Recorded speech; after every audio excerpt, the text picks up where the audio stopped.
Good morning and welcome to the South African Bushveld. Merry, Merry, Merry, Merry Christmas to those of you that celebrate. It is a wonderfully beautiful Christmas morning here for us and I'm super excited.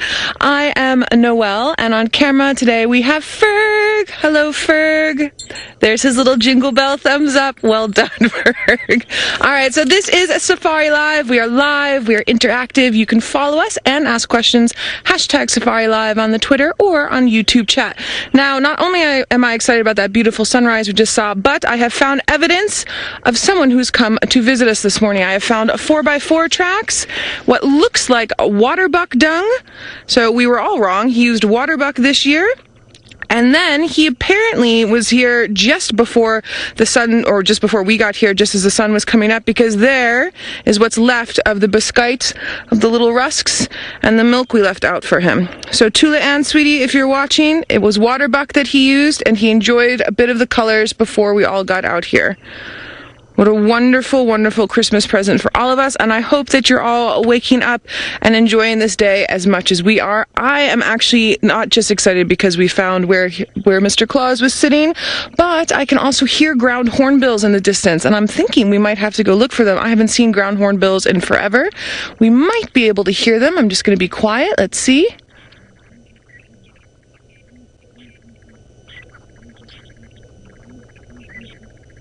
Can we hear that? Ooh, doo, doo, doo. Okay, I'm going to drive up a little bit closer, and we will see if we manage to get them. We'll leave the biscuits. We'll come collect our dishes later. It's all right. We don't mind that he took them out of Inga's house. Inga's house is just to my left here, so he must have squirreled out and figured out that it was time for him to go just after he watched those beautiful colors come up. Now, don't know what my plans are yet. I really want ground hornbills today and I want wild dogs. Those are the Christmas presents I want. But I think that Scotty D, my dear friend, has already found you all a Christmas present. So let's head back to him and see what that could be. Can you believe what an incredible scene this is? And we couldn't have asked for a better Christmas present. Good morning, everybody, and good morning, Thandi. She's literally just got back to this tree where she's got a young impala carcass hoisted. I'm just going to reposition quickly. I think we're no longer in a good spot. The kill's just on that branch that she's just got onto now. There you can see that poor baby impala dangling over there. And what a start to the morning. My name's Scott, everyone. Merry Christmas for those of you where Christmas has already kicked off. For those of you who are a little bit behind us, I guess Merry Christmas Eve. And we are going to get you guys some fascinating views of her now. Oh, this is going to be great. Woohoo!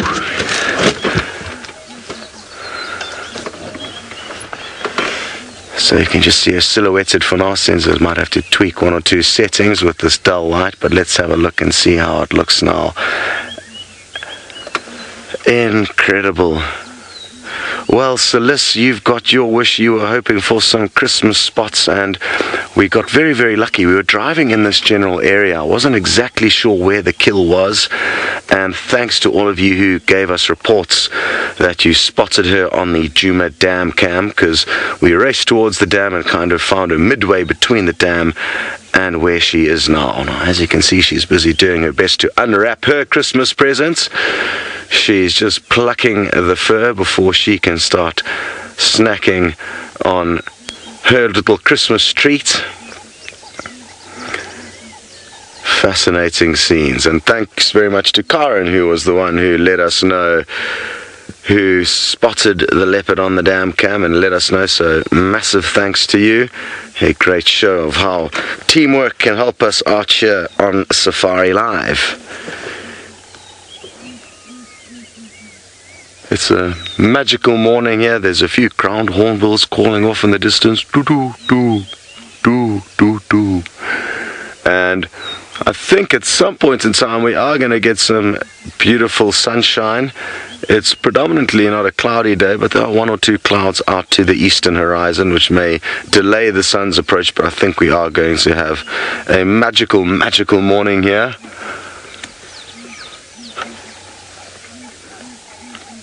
Now, what's quite interesting is that she spent the whole night, I'm guessing, with the little cub that she has last night. We're not entirely sure where her new den site is, but hopefully she may take us back there once she's finished feeding on this impala. Now, I'm guessing that she will be able to finish the entirety of this impala in about half an hour or so, and then maybe, just maybe, we will get to see that tiny little cub again.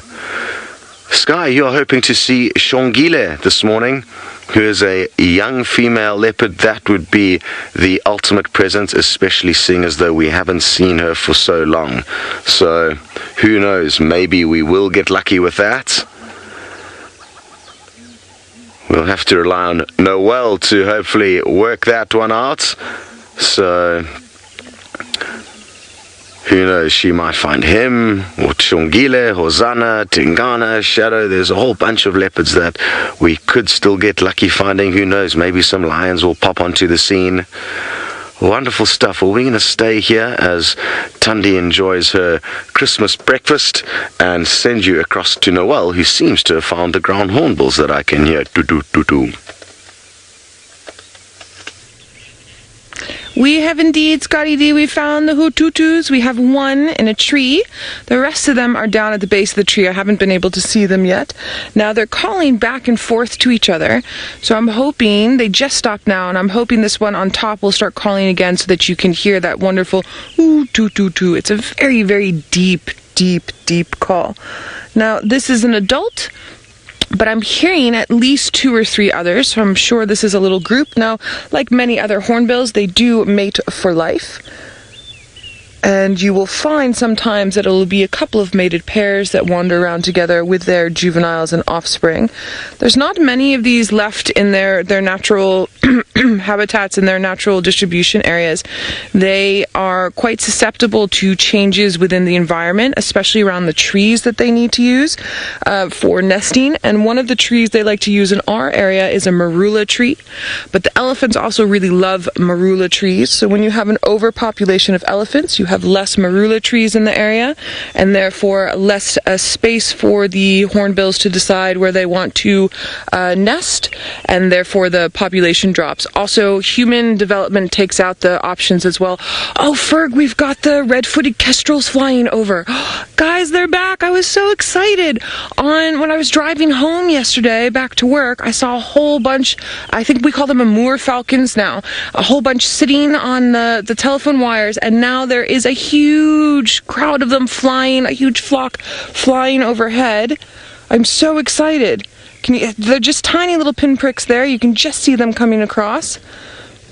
Moor falcons are absolutely incredible. They come all the way from Asia and fly to us here for the summertime.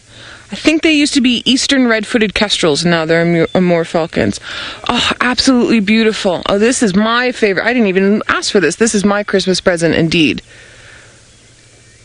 Stunning. There's some of them that have perched up in a tree up ahead. I think maybe let's see if we can try and get that side.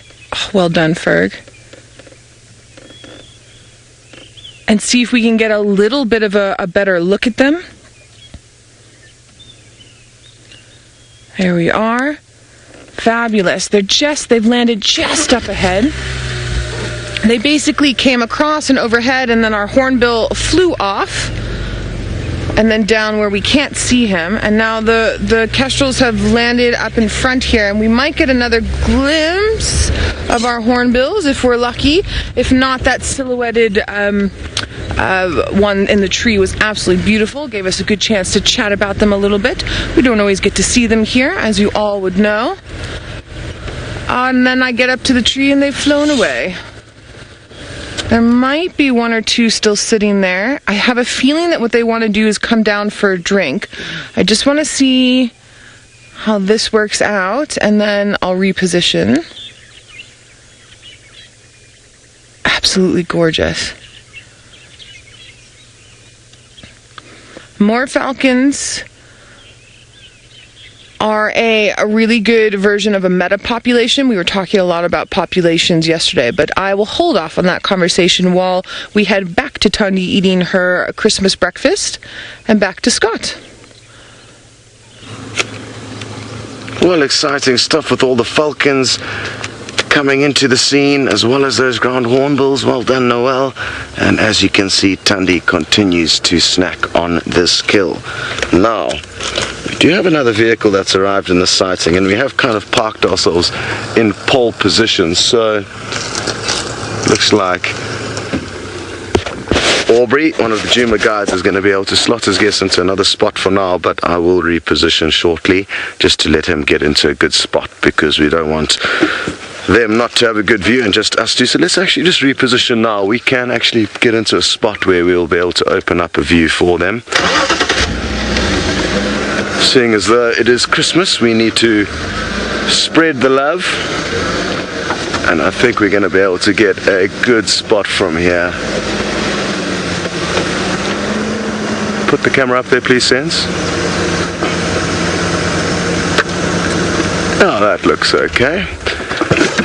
Morning, Mike. You'd like to know what this cheetah is doing up the tree with a kill, and you must be one of the new viewers, Mike, because this is not a cheetah. Cheetahs don't spend time up trees, not nearly as high as this though. I mean, they can climb, but not very well, and they ordinarily would never eat something up a tree. They usually climb up trees just to get a view and or have a poop. Interestingly enough, they like pooping from an elevated spot, sometimes even vertically hanging off the trunk of a tree. Mike, it's great to have you with us. This is in fact a leopard, and we can tell that it's a leopard because it lacks the teardrop markings that run from the eye along the side of a muzzle. That's what the cheetah has. And you can see there's no clear tear mark running down the side of her face there. And also, if we look on her body, there's large rosettes. So you can see kind of blackish rings with a caramel center. And those are termed rosettes. Cheetah would have perfect round little spots. So there's a couple of differences. But the main thing is that this leopard's quite high up a tree, and cheetah are not nearly as proficient as a climber to get up to where this girl is eating her breakfast. Wonderful stuff. Vicky, you wondering how long will this kill last? I'm guessing she's going to finish it in about half an hour. She spent the whole night away at her den site, we are guessing. She left this kill at around 6:30 yesterday evening, so about kind of 11-12 hours ago. And I'm guessing she spent the whole night just looking after her cub, letting it suckle. And now she's come back to finish off this kill. And what I'm hoping, Vicky, is that when she does finish it in about half an hour or an hour, she'll be able to take us back and reveal her little cub to us. It's been, what, about 4 or 5 days since we last saw that little cub? So it'll be great to touch base with it again. It's going to be growing very quickly at this stage of its life, and we want to try and document and share with you as much of its life as possible.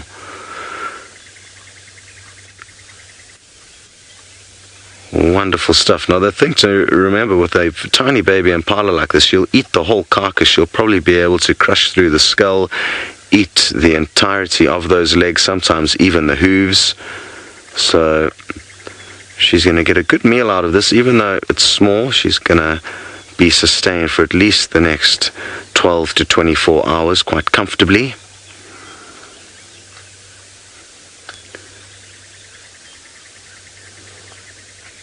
I've never actually seen Thandi make a kill, but I'm guessing she's quite a good hunter because she always seems to have a meal, so she's doing well, especially considering as that's not just herself that she needs to worry about. She needs to worry about getting enough nutrition to create lots of milk for that little cub of hers. Nancy, you're wondering if is this the same kill as the other day? I'm not sure when the other day was, Nancy, but I'm guessing it is the same kill that Noel had with her yesterday evening. And then she actually had it this morning, yesterday morning. So we weren't out yesterday morning, but the guides did tell us that she did have this baby. Oh, get ready, she's going to maybe jump onto a more comfortable branch, or she's just going to get comfortable there.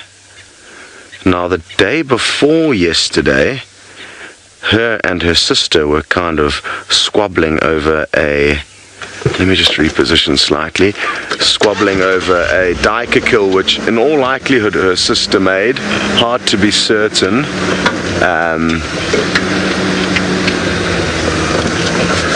And what ended up happening is we think Thandi managed to actually steal it from her sister, because that was how we found them in the afternoon. There was no sign of Shadow and just a sign of Thandi with the remains of the kill.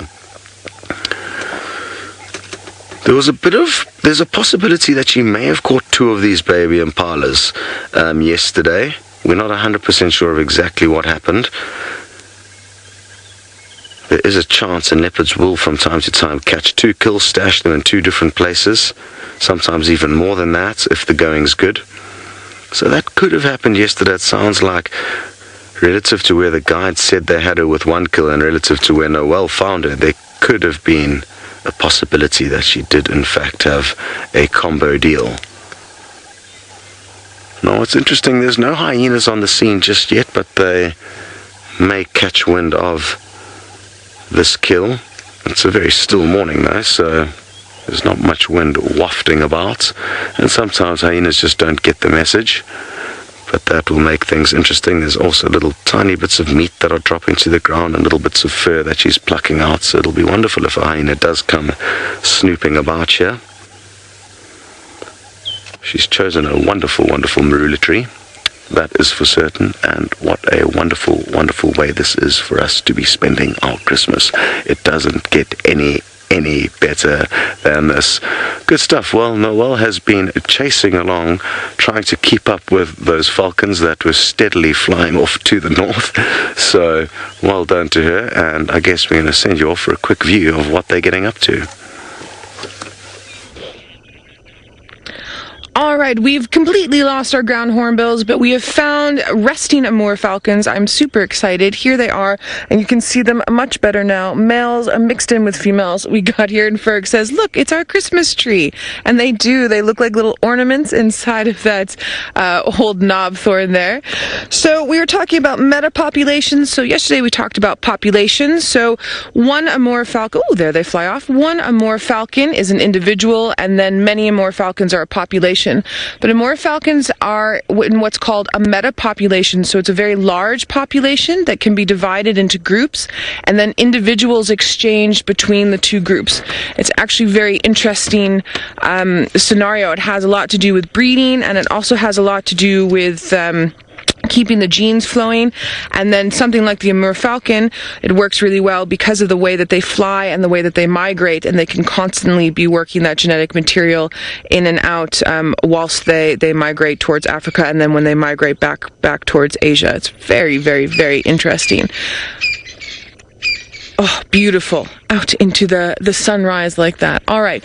So our plan still stands. We found our ground hornbill, so that was number 1 on our Christmas list. Number 2 on our Christmas list is the wild dogs. We've already found a leopard with Scott, so we're going to let Scott keep his own list. And then I'm also thinking maybe some buffalo, because we hardly ever get to see buffalo. So we're going to travel on down and see what we can find. I do know our friends in the Mara will be with us shortly, and I can't wait to see how Christmas is up in East Africa with Ralph and I believe Taylor, but we'll have to wait and see who joins us.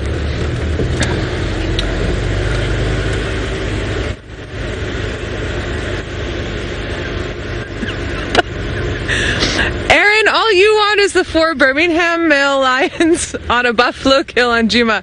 I think that is an amazing Christmas wish. I would also like to see the 4 Birmingham males on a buffalo kill on Djuma. That would be absolutely fabulous. There were lions that were inside of Torchwood on our eastern boundary yesterday, so I am going to check our eastern boundary a little bit and see what's happening on that side, because you never know, they might come over. I do know that the Talamati pride that is from the Kruger area that's coming to Biffleshoek before I went on leave, so a couple weeks ago, has still been seen around, which is amazing. And I again haven't seen them in 4 or 5 years, so I'd really love to see them. They just need to come a little bit farther south. And then the Torchwood Pride was seen yesterday in Torchwood. As far as I know, the Torchwoods don't usually push this far west, but we can always wait and see. And the Sticks were also seen in Torchwood yesterday. And we know that the Sticks like some buffalo. So we can definitely see what's happening there. The guys will keep me updated as we go along. So for some reason, I'm having a little bit of trouble with my comms, but I do think that Scott is still with Thandi, and I think she might be doing something interesting. So I think let's head back over to her while I'm searching about. Yes, Thandi is still doing something, I think, quite fascinating, actually. To see a leopard up in a tree like this. We've just repositioned, as you can tell, and got a wonderful angle. And we are very, very fortunate indeed to have this beautiful view. The sun is slowly beginning to poke up over the eastern horizon, and soon I'm hoping she is going to be bathed in a beautiful golden light. But for now, she's just using her carnassials, essentially her molars, her equivalents of our molars at the back of her mouth, to try and slice off chunks of meat. What has she heard? Is it a hyena approaching? I don't think so, but something just caught her attention there. And Scarlett, you're wondering if leopards sleep at night. Well, they've got a kind of flexible lifestyle. They don't have a very set routine, but as a general rule, Scarlett, they'll move more at night than during the day. In this part of the world, it's very, very hot during the summer days, so that's a big reason why the leopards won't be too active. But also for most of the predators, especially the big cats, the cover of darkness provides them with their best times for hunting. They can be the most stealthy when it's dark, and therefore they tend to move the most then. Sadly, we don't spend too much time following them at night, so we don't know exactly what they get up to, but I'm fairly certain, unless, of course, she's got a full belly and a cub to tend to, which she did have last night, she would ordinarily be moving quite a bit. But, the main thing to remember, Scarlett, is unlike us, all wild animals don't have nearly as set of a routine as we do. They don't know when they're going to get their next meal, when they're going to be full-bellied, or when they are going to be hungry, so they tend to move in relation to their hunger. If they're not hungry, they don't have to move too far or too much.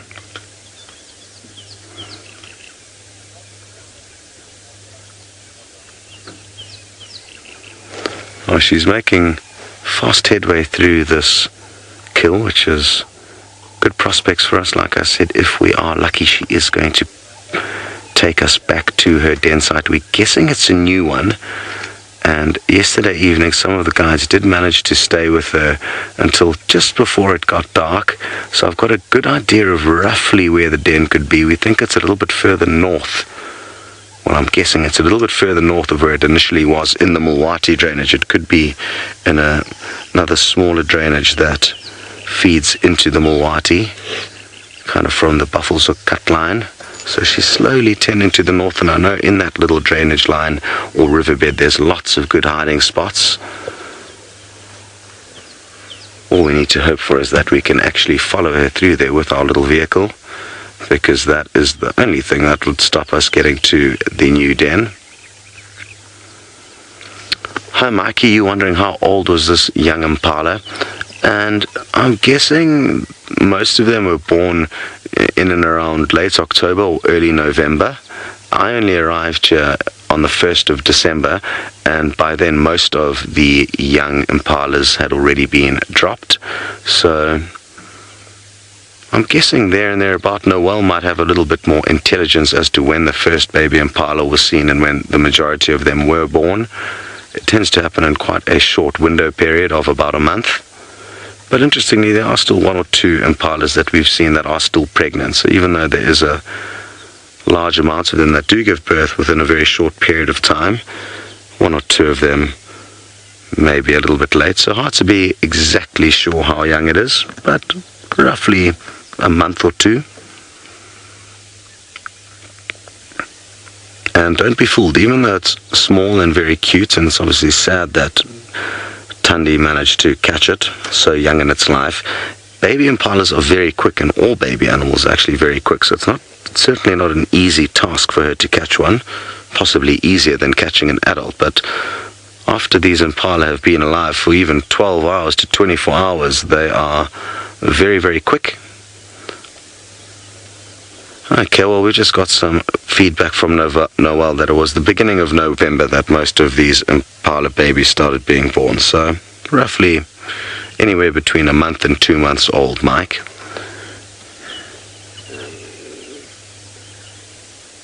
Hello, what you looking at?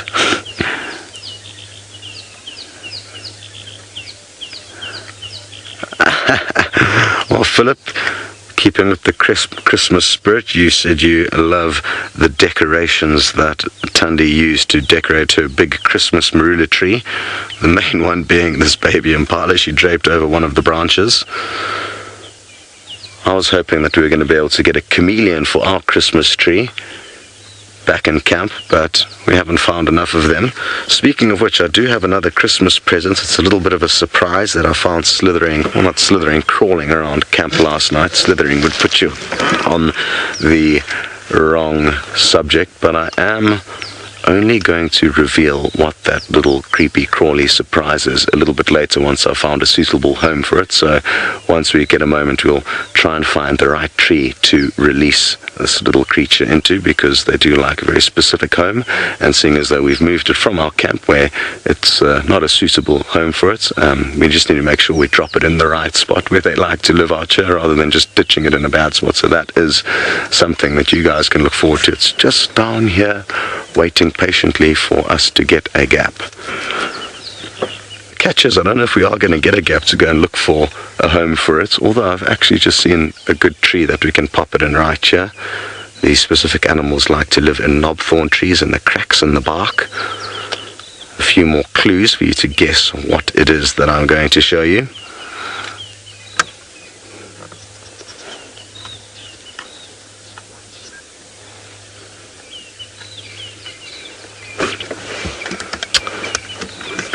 Magical stuff. You can see the sunlight slowly beginning to filter through the clouds and getting a little bit more bright on her coat. So, like I say, we're going to have a beautiful, bright and sunny day a little bit later on.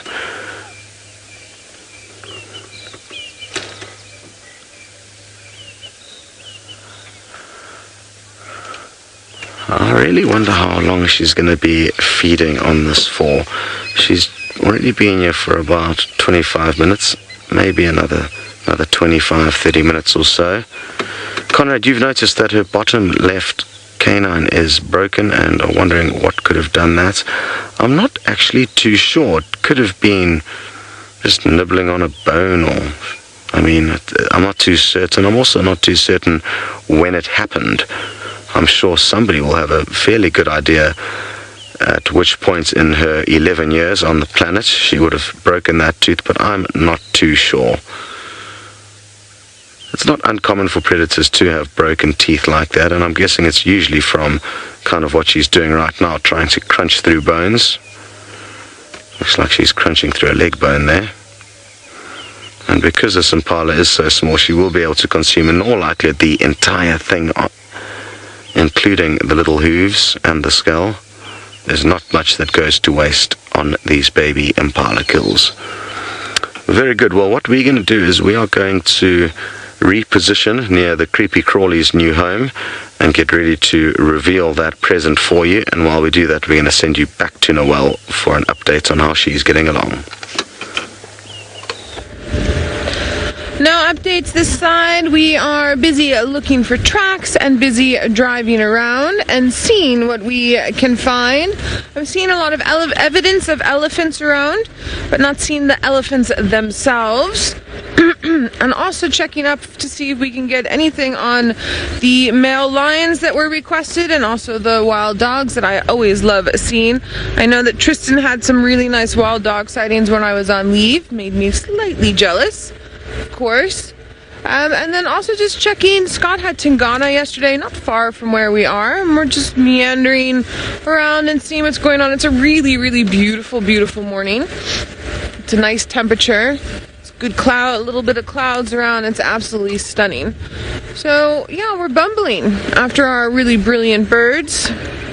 Oh, check those wispy clouds. Thanks, Ferg. We've got chochas on our lens. Sorry. Thanks, Ferg. There they go. And now in our little pursuit of checking for where things might be, we are doing little mud pans and we're doing the roads. We're going to check the Milwaukee. I want to check Twin Dams a little bit. And then, of course, looking in the trees, not just on the ground. I think one of those chochas went in my eye. All right. And then I keep smelling a musk bull elephant. Musk bull elephants dribble urine down the back of their legs, and then it sort of ferments, and it stinks really bad, and I'm smelling one.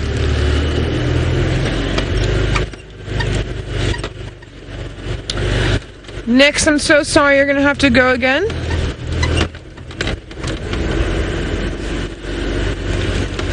Guys, this morning, for some reason, I'm having a lot of trouble with my comm. So I know that Philip is trying to ask a question, Nikki, but I think maybe let's head back to Scott while we sort out this little gremlin.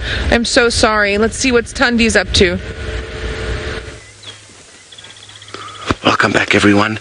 We just brought you back in the hope we can show you Thandi jumping down from the tree.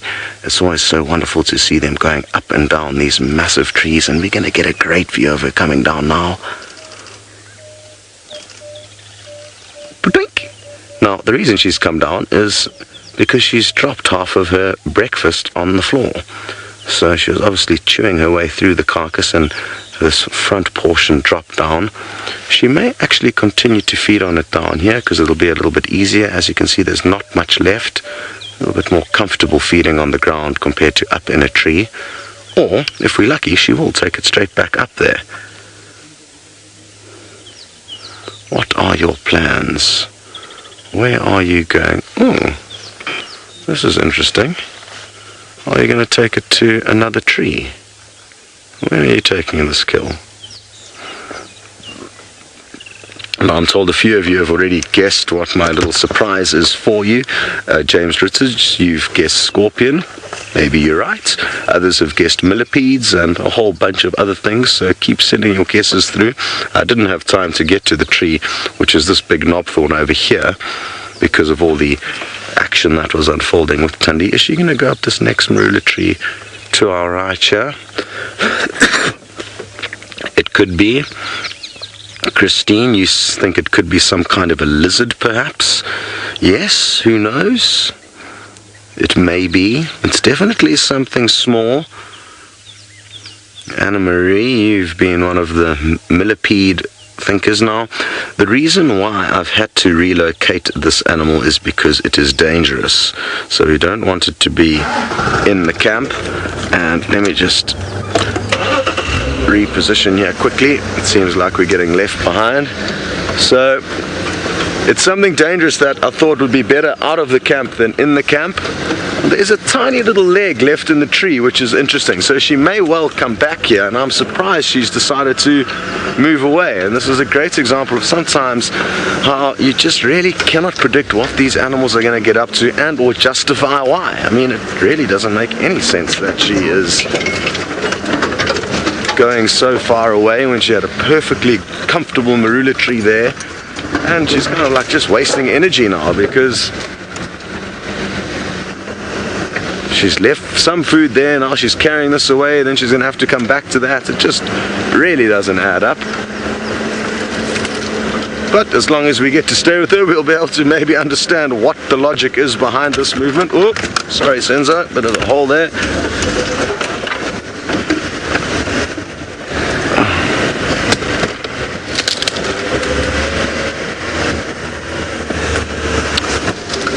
Hello Nate, you're wondering that if this leopard and her cub were together and they were in danger, would she put it in her mouth and carry it away? Yes, that's certainly a possibility. Yeah, the cub's very small at this stage and she will be able to carry it in her mouth. So yes, I think that is definitely something that could happen. And who knows, probably has already happened at some point in that little cub's life. Usually though, I'm guessing the mother will try and rather distract the threat, whatever it may be, and let the cub hide out and slink off into the bushes. That's usually what happens. Okay, we're going to get some great views of her coming straight towards us shortly, I'm hoping. So let's just stop here. Wonderful. Now Christine, you wondering if I think the den is close by, and yes, I do think it is quite close by. I'm guessing within a mile or so from here, possibly even half that distance. We're just not entirely sure exactly where it is, but I'm guessing it's going to be in and along a riverbed system, either the Mulwati, where she's been denning for kind of the majority of this cub's life, or a small tributary that feeds into it. What on earth are you doing, Thandi? Are you taking back a Christmas present for your cub? It's unlikely. The cub's still probably a little bit young to eat meat, but who knows, maybe Thandi wants to get it nibbling on meat sooner rather than later, and that way it'll mean she can give it less milk, I guess. Yeah, Starlight, you've just asked whether she could be taking this kill back to her cub, and I mean, yeah, I guess she could be, even though I don't think it's the case. Strange things do happen, and at this point in time, I mean, just the fact that she's left half the kill behind us and she's taking the majority of it with her makes me wonder what on earth is going on. So time will tell. Ordinarily, leopards would also not carry kills back to their cubs. They would go and get the cubs and bring them to the kill, but in this case it's such a small little piece of leftovers that maybe, you know, she is going to take it back to the cub.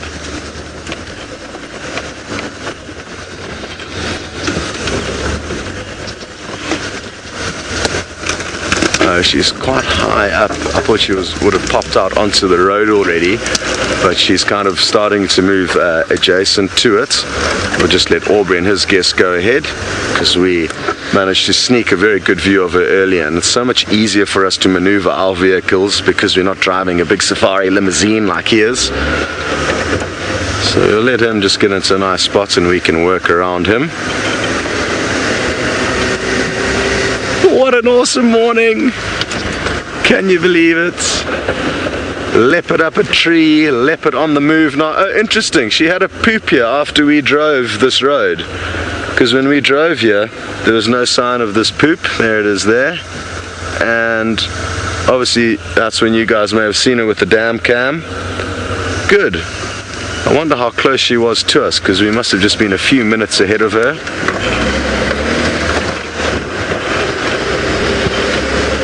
Alrighty.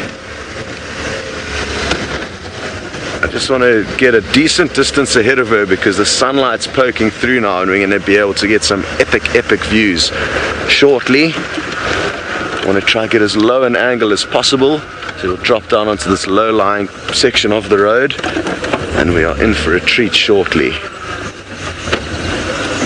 Okay, she's just gone behind the back of this other vehicle, and here she comes. She's about to pop out into the sunlight.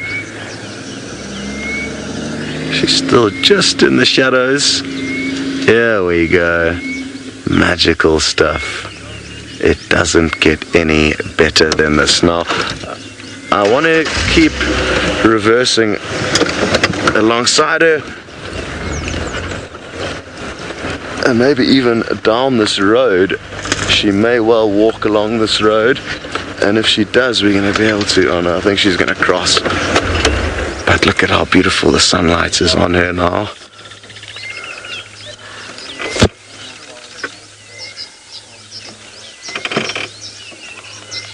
What incredible scenes. Where are you going, Thandi? Are you taking this little snack back to your cub? And I think she might just be doing that. She's moved far too far now to justify putting it in another tree, and I think she may well be doing just that. Now, what's interesting is it won't be the first time you've actually seen her chewing on something at the den site, which is risky business. Sorry, I'm just stopping to listen. I thought I may have heard some impala's alarm calling. But let's just stay focused on the task at hand here. It's obviously useful for us to be able to pass that information on to Noelle if in fact there are other impala alarm calling, because she could then move into that area. But I think I was just imagining things.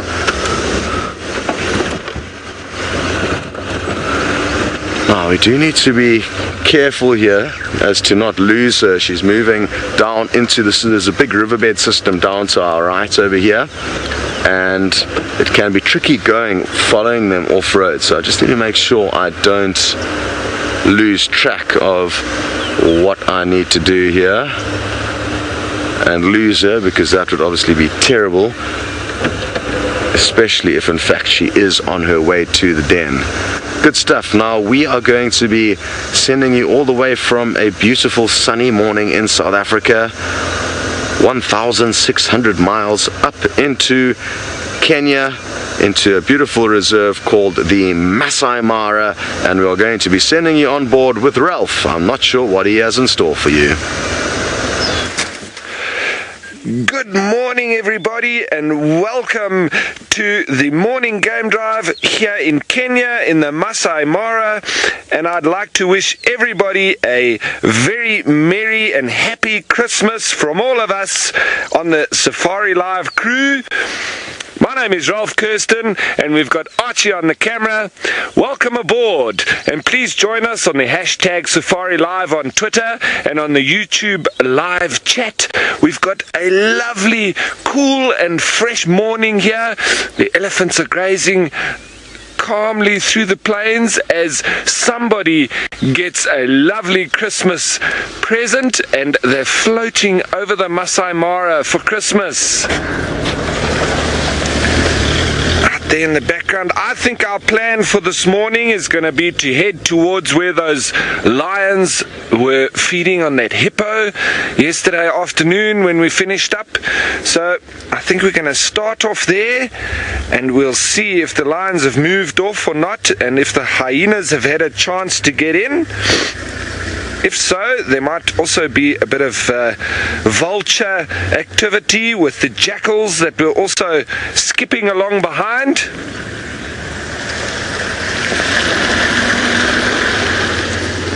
Now, Lorne, you're wondering if I've seen the Olololo pride lately. I was chatting with Taylor, and it seems like it's very interesting because we've got this marsh breakaway pride that's obviously from the marsh pride. We've got the Olololo pride, which seems to have maybe splintered as well.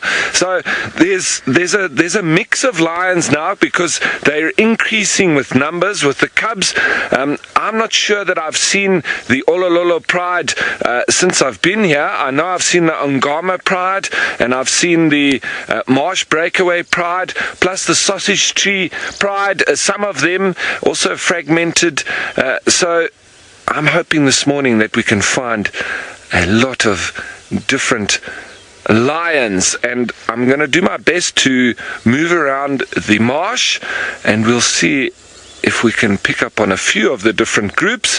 But I know for sure that we should be picking up on those Chitwa males if they're anywhere still around that hippo carcass.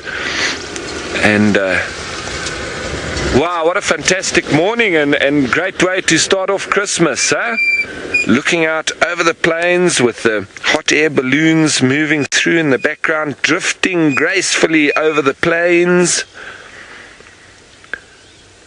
Obviously, it doesn't make a difference to the animals what day of the year it is, and they've still got a battle for survival.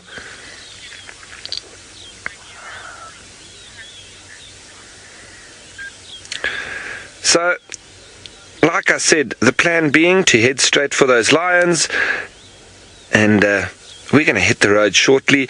But in the meantime, let's send you all the way back down south to South Africa with Scott, who's on our lovely girl, Thandi. We certainly are. We've got a great low angle of her, and she is steadily moving in a easterly direction. Although, as I said that, she appears to have tended a little bit to the north, so we're going to have to now reposition and try and stay alongside her. Going to be tricky business, but in our little vehicle we've got a better chance than one of staying with her.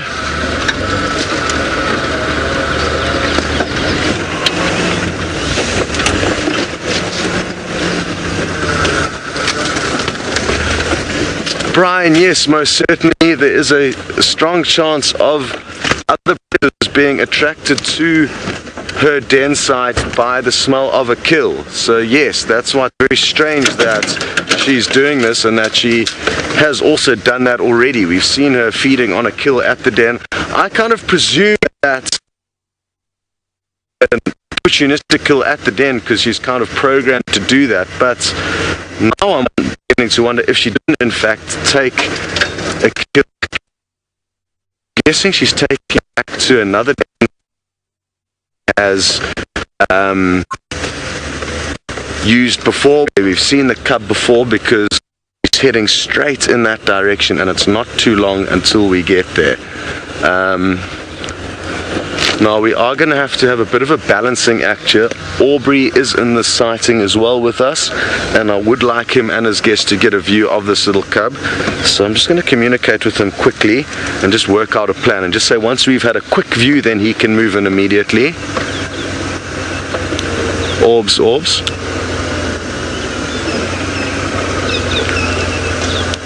Orbs, if she does take us back to the Kaya, I'll just spend 1 minute and have a quick view, and then you can move in and stay.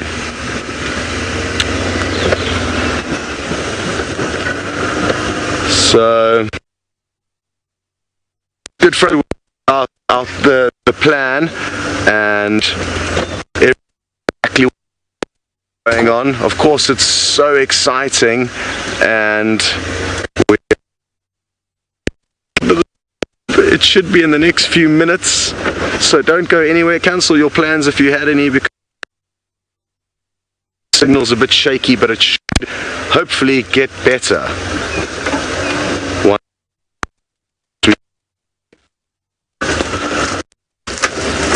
so close now. I mean, I am presuming I'm very good at getting ahead of myself and getting too excited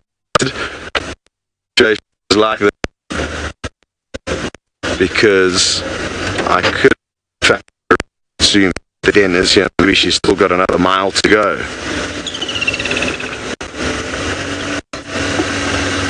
So back to Little River we end crossing now.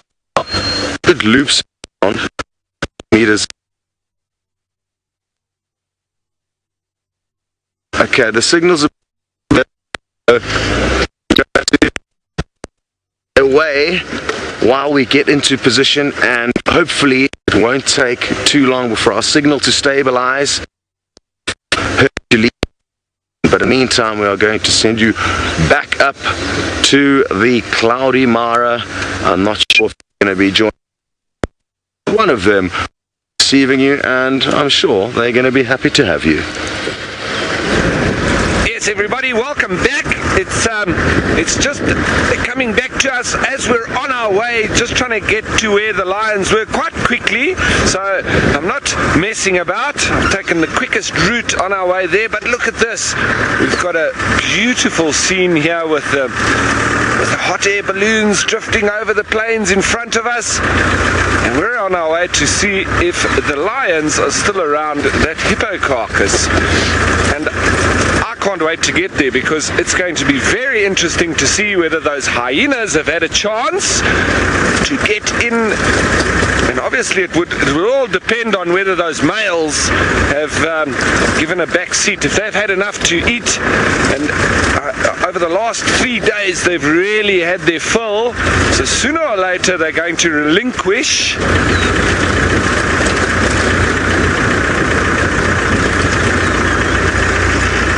Now, Michael, you're wondering what are some of my favorite Christmas memories.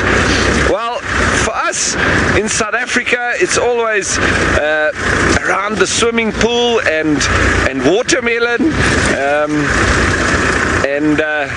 I always just remember that, sliding into the pool, putting the slide up next to the swimming pool and sliding off of that. That was always a great fun activity on Christmas Day.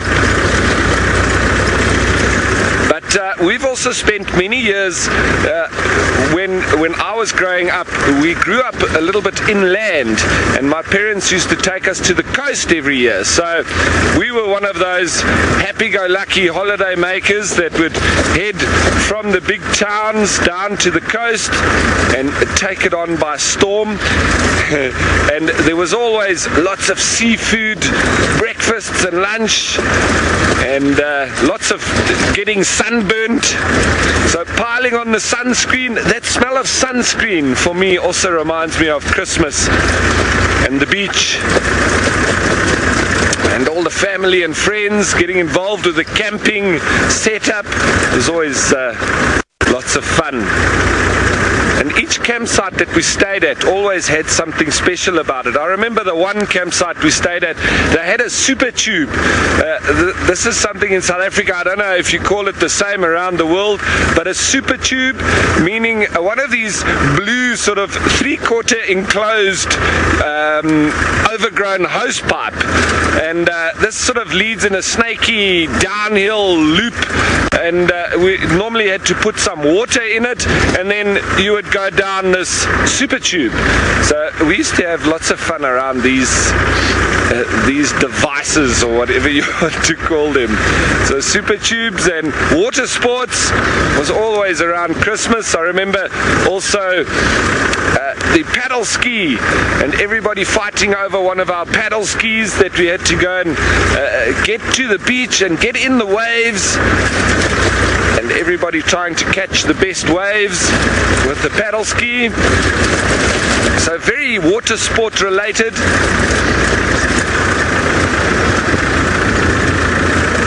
Alright, so while I take a little bit of time just to get through the Marsha, we're just going to turn right and take one of these main roads heading into that area where the male lions are with that hippo carcass. But in the meantime, let's send you back to Scott with our lovely girl once more. Merry, Merry Christmas, everyone. Look at this little surprise that's slowly revealing itself. Good morning, you cute little thing. It is the most awesome den site. We'll show you exactly what's going on a bit later. Basically, it's nestled in the trunk of a fallen down knobthorn tree, and there's this massive hole that it can poke its head out of. Now that it's disappeared, you can see a little bit better now. I know the signal is shaky, which is a pity. Sorry about that, everyone, but I'm sure you are getting some magical views. To try and share this sighting as much as possible with everyone, and Aubrey is nearby, so now that we've got a quick glimpse of that little cub, I think we are going to need to make some space and let Aubrey come in and enjoy the sighting. Mom's at the base there. Interestingly, the cub hasn't come out to greet it just yet, or greet her just yet. All we've seen is the cub poking her head out of that tiny little hole. So, as tempting as it is to stay here longer, everyone, this is going to probably be a situation where we need to spread the love, like I say. Oh, let's have one last little look quickly. And we can always come back in once Aubrey has had a better look at this cub with his guests. Oh, this is too good to be true. Cute. Now, we're going to send you back up to the Masai Mara with Ralph and make some space for the other vehicles to enjoy this beautiful scene. Scott, and look at this picture, everybody. We've got a couple of elephants just moving in front of the Skyship hot air balloon, and we had a lot of egrets also flying about. Lovely picture. There we go. There's some of the egrets, and there's a flame going in the background, keeping everybody safe up in the hot air balloon. Those pilots are absolutely amazing, the way that they keep that basket perfectly floating just above the ground. That is a wonderful experience, that. I can recommend it to anybody. Lots of fun, and to be just drifting over the plains is an experience out of this world. The only time when there's any noise is when that flame is going. It's quite loud, but then drops off to nothing, and then you're just drifting like a bird. And there's one of the egrets catching a taxi.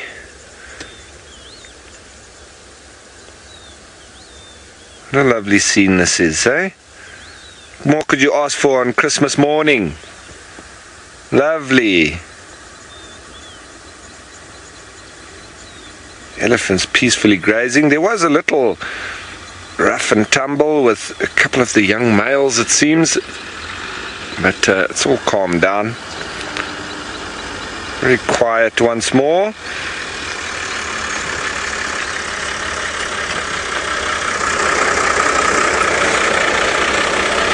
Yes, everybody, please don't forget to get involved and send us your questions and your comments. And we're not too far from where those lions are. It's actually behind where these elephants are moving through, but we've got to take a little bit of a different road to get through onto the other side of the marsh. So it takes us a little bit longer than would be if we went straight there.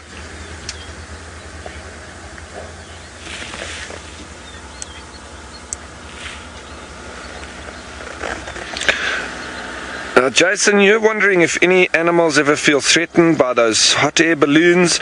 Well, when we were on them, it's only when you get very close to animals, and I think they're quite confused as to what this big strange looking bird is, because we had some elephants that they looked quite curious, and they were looking at us and trying to smell us, and they got a little bit of a surprise when the flame went off, but otherwise they seemed to not mind too much. And there was also a couple of hippo that spotted us while we were just drifting over, but they all seemed to be quite calm around the balloon. It didn't really bother them, except when that flame went off. That was the only time that they seemed to get a bit of a surprise and get a little bit scared. But the elephants were quite astounded, I think. We had a couple of big bulls that were really almost dumbfounded, confused, and but they just moved off a little bit. There wasn't too much in the way of them being too worried, so it wasn't too much of a problem. Right, I think we're going to try and get closer to these lions. And once again, I do have my Christmas hat with me, although I've got a massive head, so it doesn't fit on my head, so I've put it on the gear lever.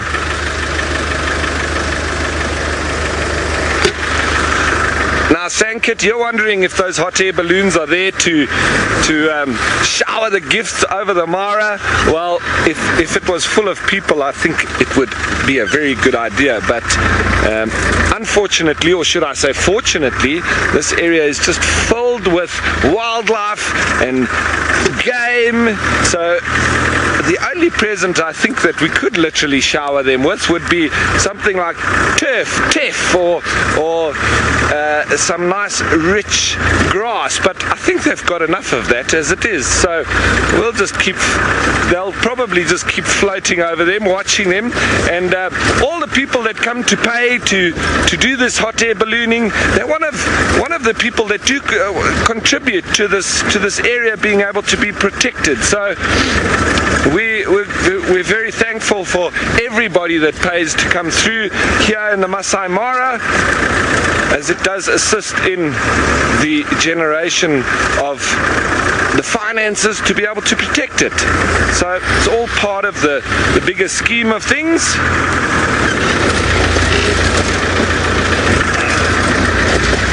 And yes, so we just need to look for our little roads that's going to take us down into the marsh and through onto the other side.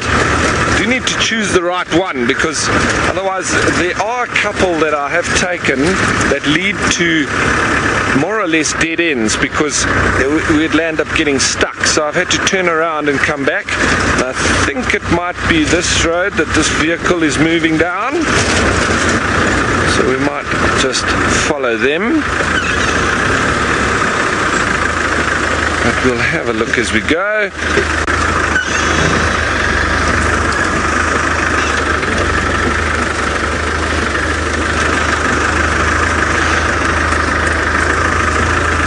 Now Sharon, you're wondering if I was scared to fall out of the balloon, or if the balloon feels like it's going to fall. From start to finish in the hot air balloon, sometimes I get a little bit nervous in small aeroplanes, especially because I jump out of them quite frequently. But in the hot air balloon, it was a feeling. I didn't get scared at all. I was a little bit anxious before takeoff, because I thought, well, it's going to be a little bit like taking off in an aeroplane, and you sort of, when you get those white knuckles where you grab on and get a little bit scared. But in the hot air balloon, it was literally seamless, because they were holding us down, and they filled it up with hot air, obviously, and it was almost just they let go, and if you closed your eyes, you wouldn't even know that you're in the air. It was absolutely incredible, and the entire time we were on board, I never got a feeling of any kind of anxiousness or worry or nervousness. So it was an absolutely seamless flight, and never felt like I was in danger at all. So I would recommend it to anybody, especially in a lovely place like the Masai Mara. And there are some extremely skilled pilots as well. Our pilot actually put us down right next to the Mara River, which was incredible, because he just dropped us down, and there was some hippo in the river, and then he just lifted us off again, and we sailed over the trees. We saw some black rhino in the forest. So, and all the while the animals just watch you going over. It was absolutely incredible. So it's still a beautiful scene here. It's still nice and cool, and we're hoping that the predators might be a little bit active, with the temperature being nice and fresh. A couple of warthogs running around. A lovely smell in the morning, so crisp, and smelling the odd dung of elephant or the antelope as well. But I love the smell of elephant dung. It's very pungent smell, but it's sweet, and it's just one of those smells of the bush that I really like.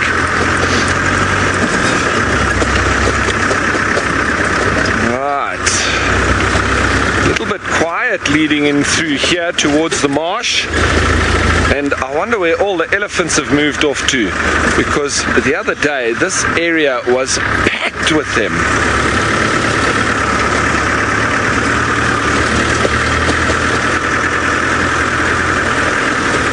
Right, so we're not too far away from where those lions were, so I'm going to continue moving in that direction. We're almost heading straight towards these hot air balloons in front of us, but in the meantime, let's go back to Scott in South Africa. Scott, Merry Christmas, and Merry Christmas to everybody there in Djuma. I believe Scott has not been able to see Thandi. He's had to move away a little bit, but let's go over to him and see what else he's been able to find. Oh, thanks, Ralph, and Merry Christmas. I hope a steaming pile of elephant dung, as you love the smell of that, so that will be my gift to you. And good luck finding the predators. It does sound like good conditions for predators out in the Mara this morning, so I'm sure it won't take Ralph long to get a few big cats on the screen. Now, we've just had the most magical morning and scene. I know the signal was a bit shaky, I apologize for that, but for that cub to crawl out of that tiny little hole, it was just like the perfect reveal. It literally unwrapped itself for us, and it was such a magical scene in there. Phew, it is so cute, that little cub. It's got little bluish eyes, and a lot of you must be wondering why on earth I left so hastily. The reason being is that Aubrey, the other vehicle who was following us with her in that sighting, he's actually never seen that cub, nor have any other guests. His guests are the first guests to see that cub, whereas you guys have seen it a handful of times. So it was time for us to spread the love and let some other people start seeing that cuteness.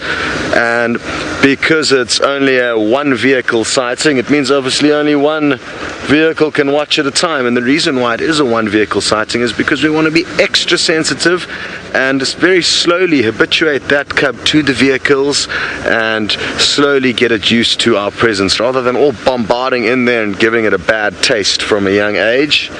That would be detrimental for our future viewing of it. So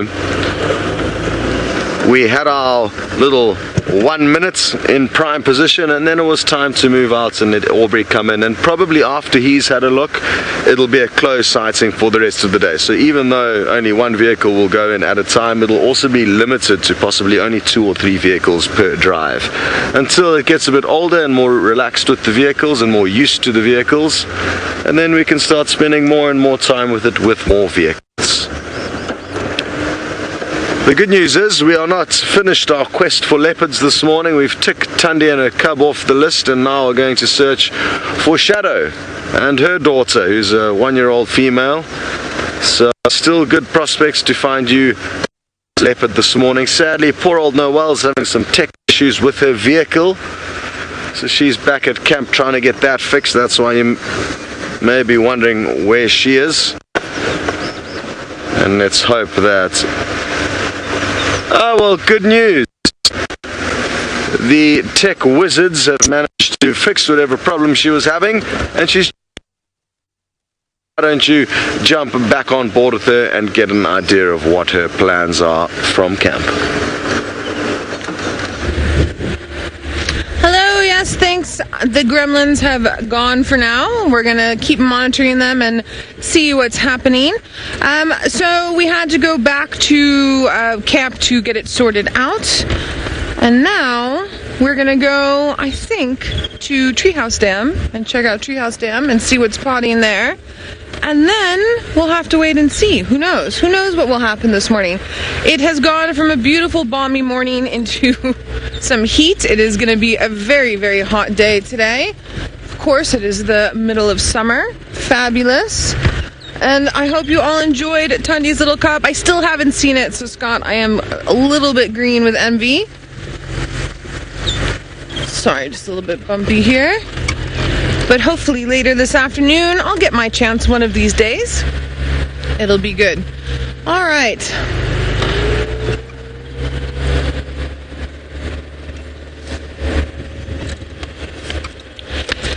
Jimboard, you're curious to know at what age do cubs start eating meat? This little cub will already be eating meat, but it will also be nursing. We chatted a bit about it yesterday afternoon. about the fact that when they're really little, they nurse completely, and then now they'll sort of swap around between the two, and then slowly they'll be weaned off of milk and then fully into meat. And so, yes, I've seen, I think what I told you yesterday was that I've seen up to about 7 months still nursing, but obviously with meat interjected, but I've seen as little as stopping nursing as sort of 4 or 5 months. It depends a little bit on the individual leopard and the scenarios that are happening as well. So I believe that Thandi brought back the head of that impala and some of the body, so that possibly the cub could have a little bit of meat that way. What she's trying to do now is she's trying to give it as much sustenance as possible to help it grow very quickly. That's usually what happens. Oh, I've seen hyena's mom nurse up to sort of 9 months. That's really pushing it. I've also seen lions nurse sort of up to that point as well. But you can usually bet sort of before 6 months they'll stop nursing. The meat's good for them though. Lots of protein, just like in mom's milk. Alright, we're almost to Treehouse Dam. Checking for tracks, and I'm not seeing anything fresh enough to follow. Even the elephant tracks that I was seeing earlier, also not as fresh as I would like. Although I say that now, and we might be getting a little bit of activity of elephant coming up. We'll have to wait and see. I wonder if our hippo is still in residence here at Treehouse Dam. He moved in a couple of weeks ago and has decided that Treehouse Dam is one of his favorite places, but there's no ladies for him. It's just him. Oh, yes, well, you see, there's definitely been some elephants here, cheeky elephants, and that tree is a bit too large for me to move by myself, so we'll just note it down, and then the guys will come and move it later. You're going to need a chainsaw for that one. I swear elephants do that on purpose. They see something and they're like, let's make everyone's life difficult. Alright, now while I'm busy searching around and looking to see what's happening this side, my friend Ralph is having a very Merry Christmas, I hope, up in the Masai Mara. So let's head on up to him and see what he has to show us.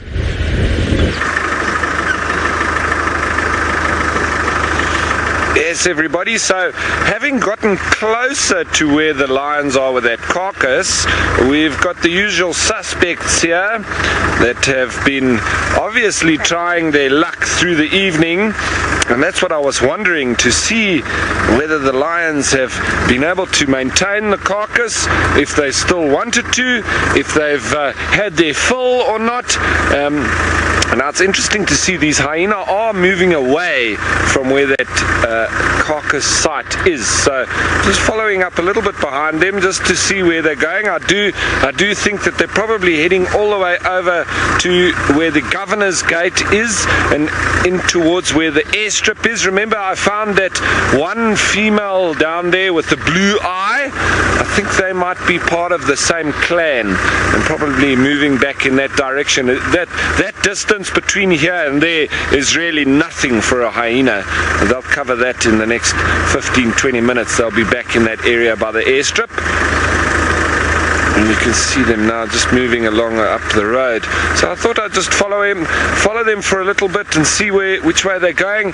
But they all seem to be heading back in that direction. And this one here at the back has actually got a radio collar fitted around her neck. And having chatted with the lady that is part of the research, they normally put a collar on a top-ranking female, so the matriarch, a mid-range, and a bottom-ranked female. So this one would be one of the three in terms of levels of the hierarchy and the politics of hyena. It's very interesting that, but with it having a collar, so it's obviously highly ranked, medium ranked, or one of the bottom feeders. The bottom feeders, like that one female that we saw, very often if they make their own kill, they will try and wolf it down as quickly as possible, so that if any of the other animals see that they are busy, they won't have their meal stolen from them. So let's just see, we've got 3 of them heading along up the road there, and we'll just watch them now. If they do walk off into the distance, then we'll spin around and we'll go and see what is happening around that hippo carcass, and see if the lions have returned or if they're still there.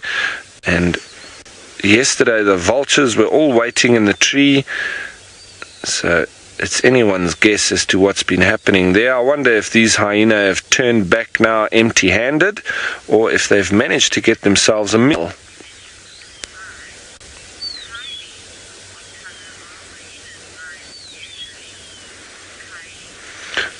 Kylie, you're wondering what hyenas, or the color of hyenas' eyes, what are they normally? Because I have mentioned the blue eye of one of the hyenas. Well, they're normally a very dark brown, almost black, so a very dark color. And remember that darker color eyes are much less susceptible to problems with the sun. So a lot of the African mammals, they have very dark eyes because it does assist with being in the bright sunshine all the time. Now that hyena having a blue eye, that I believe would almost be a little bit of a leucism, or that recessive gene. It doesn't mean it's a weaker gene, it's just recessive, so it's less common. It's almost like blonde hair, blue eyes, like I am. It's not a weaker gene, but it is a recessive gene, so brown hair, brown eyes would obviously be a stronger gene than that of blonde hair, blue eyes. And here comes another individual.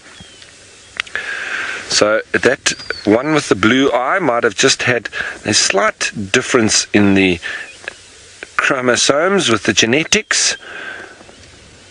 It doesn't mean it's any weaker at all. It's just one of those odd rarities that will always come through at some stage in the different ratios. If anybody knows anything about genetics, it is all about ratios. Eventually you will get all the different possibilities. And there is a bit of whining and wincing going on over there. I just want to watch this individual because I think there's something happening up that road, and sounds like a bit of contact going on between hyenas. So maybe we've just heard something that we could quickly pop over and see what's happening.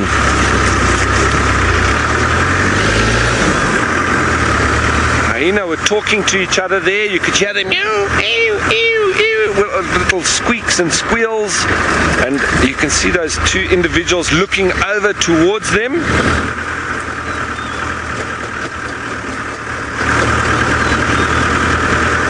Now Rishi, you're wondering why the antelope are not panicking with the hyena around.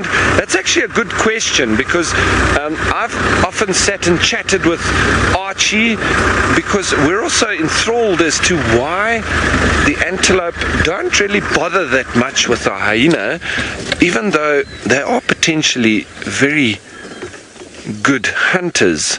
Now, I see some of them have drifted over onto the plain there. I don't know what is going on, but Rishi, no, absolutely. I don't know why they don't worry so much about the hyena. Maybe because they're not very fast, but they can keep that running lope up for many hours. So I think maybe the antelope know that as long as they keep their eye on them, they can outrun them, but not over long distances. So it's a bit of an interesting one. I actually don't know why they aren't more worried about the hyena, because for me they could be as big a threat, if not more so, than lions at some times. But well, it seems that everybody's content in their little spot, and we've got a couple of hyena now that ran in front of us. They've now moved off onto that side of the road. and one laying down, and that one with the radio collar now moving over towards it. It's also now going to go and lay down. I wonder if they've had a good feed off this carcass. It's just about time for us to shoot on over and have a look what's going on there. But as always, my philosophy with game drives, try to get yourself a little bit of a mission or an end point, but and you watch for everything in between. And normally the most exciting things do happen in between you on your way to somewhere else. So it is fascinating. What is the bush going to throw at us next? Massive ears, being able to suck up all the noise and the sounds.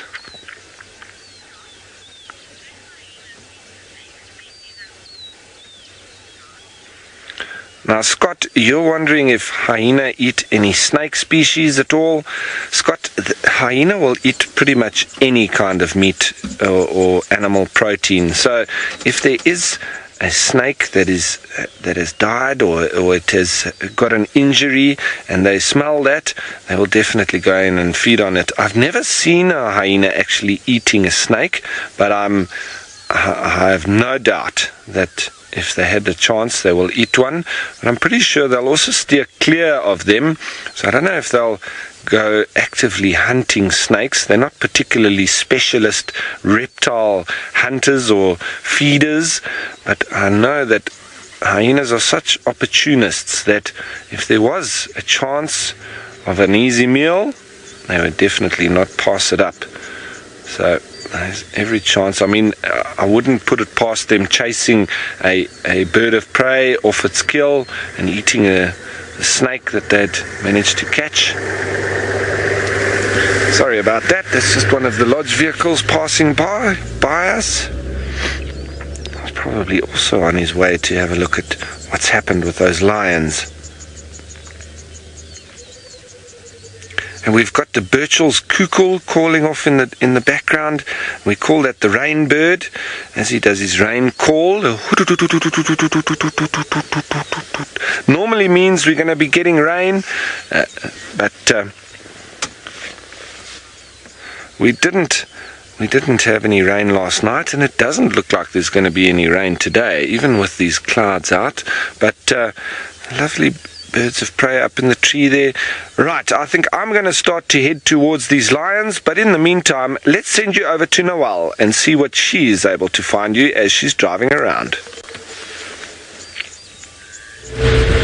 I am driving around. We have checked a little bit of our southern boundary. I'm just trying to see if any leopards or lions have popped on over from Little Gowrie. And now we're heading over to Chitwa. We'll go check out the dam. And then I want to follow up and see if maybe we get lucky and Tingana is around.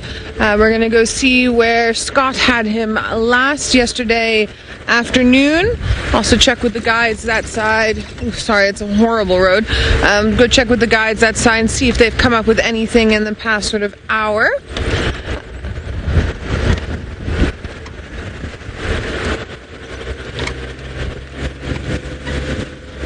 Philip, interesting question. You want to know who I think is the most photogenic? A leopard or a lion? I can't...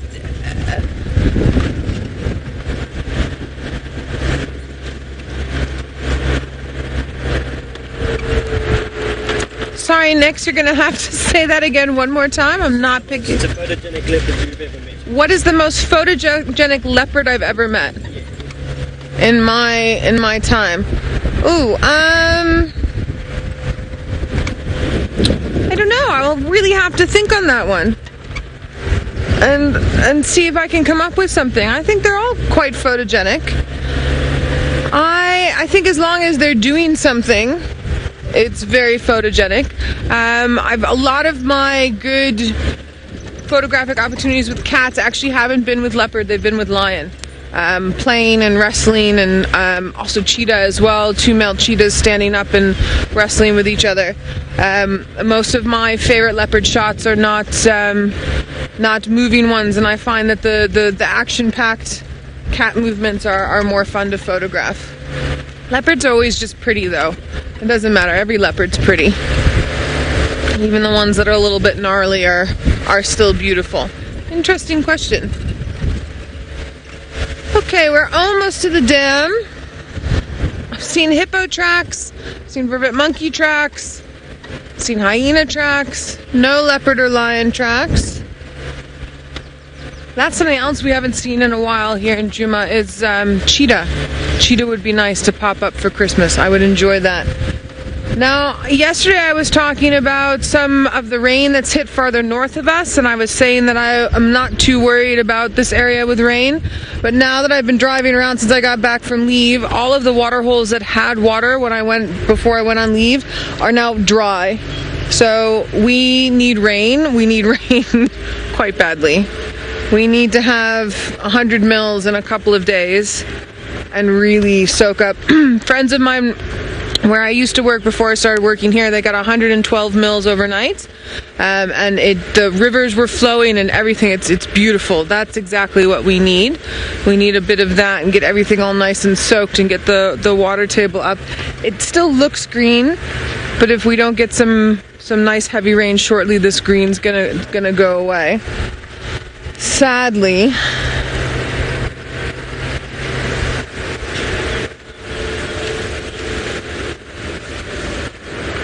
Tony, you're curious to know, when do cheetahs mate and have cubs? Tony, cheetahs are like lion or leopard. They mate at any time of the year and have cubs at any time of the year. There's no specific time frame at all. Sorry, we're just going to pass a vehicle here quickly. There's no specific time frame at all. The only species that really have a specific mating and birthing period are certain prey species, and it's not all prey species. It's just whenever, for the cheetah, it's whenever they go into estrus. What I can tell you about them having little ones is usually the first or second time that a female tries to have babies ever. She aborts. She's got a lot of stress. It's very difficult for her to carry. They can have up to 10 cubs, so it's very difficult for her to carry her first and second litter, and usually she does okay.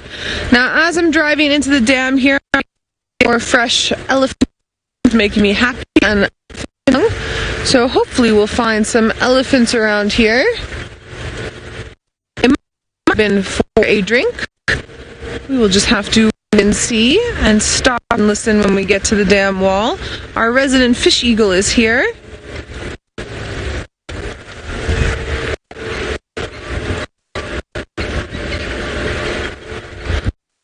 Okay, the gremlins are to us.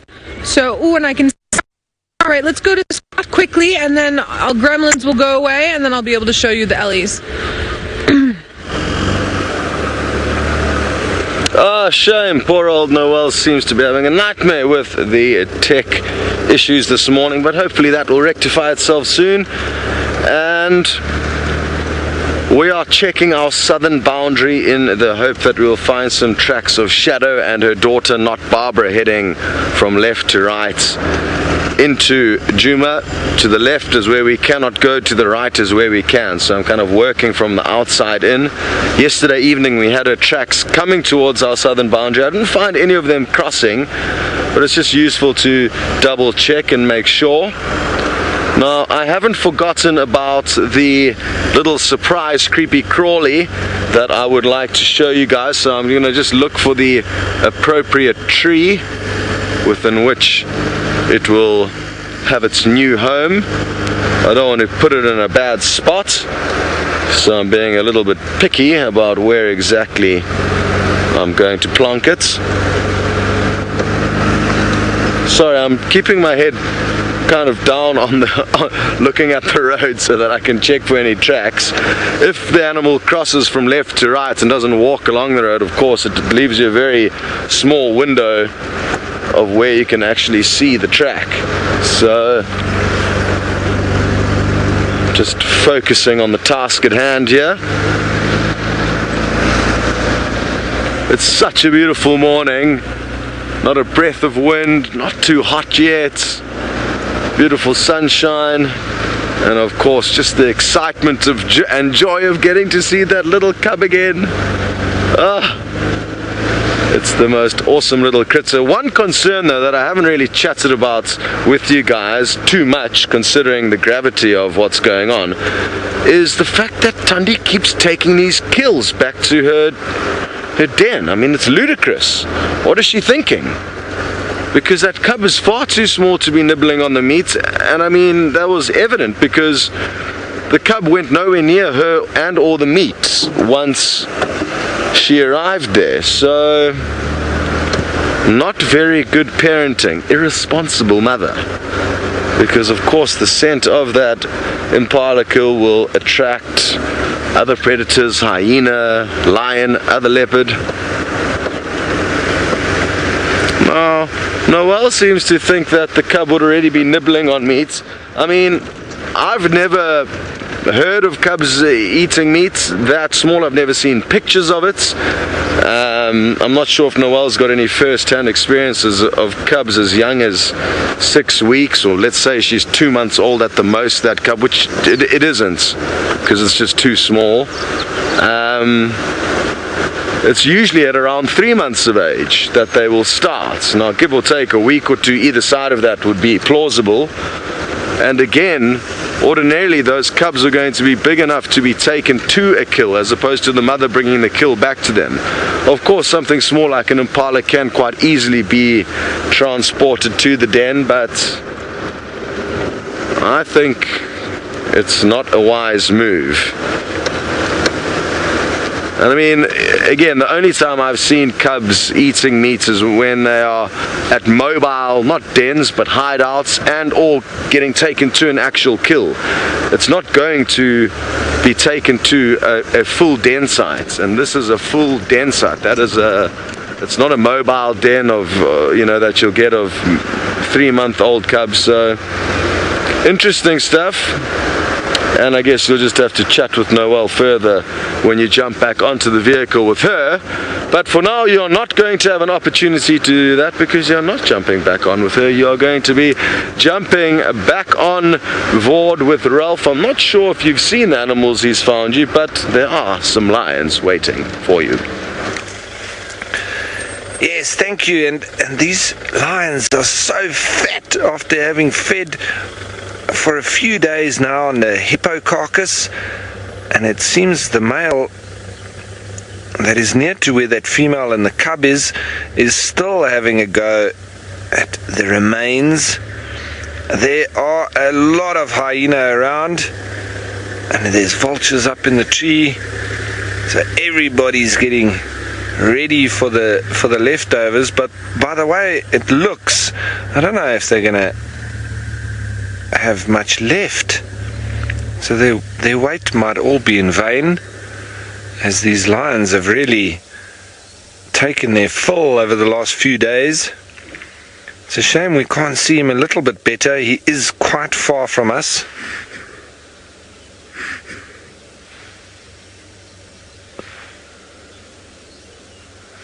And we've got the lions dotted around now. They're all quite content, having fed for the last few days. It must be a wonderful feeling, very lethargic after that.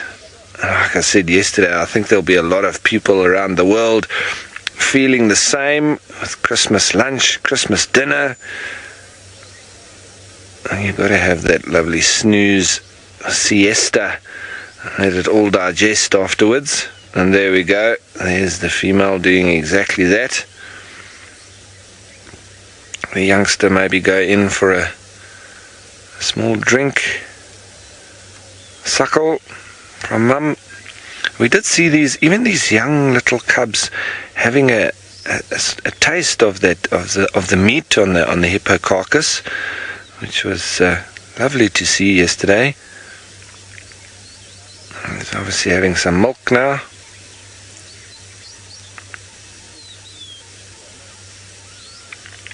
Lovely sight, that.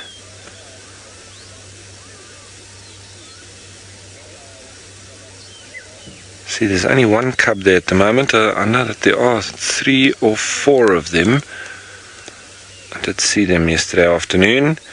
Now we've only seen one for now. I'm sure the other three will be just around. Maybe they're having a bit of a snooze.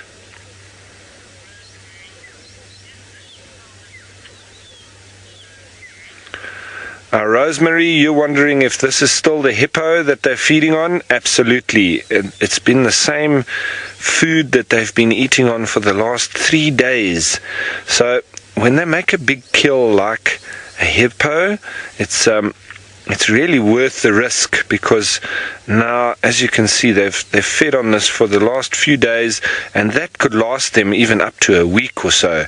They do gorge themselves, and if you see these lions, if any of them actually stand up and attempt to walk, you'll see that their bellies are nearly hanging on the ground.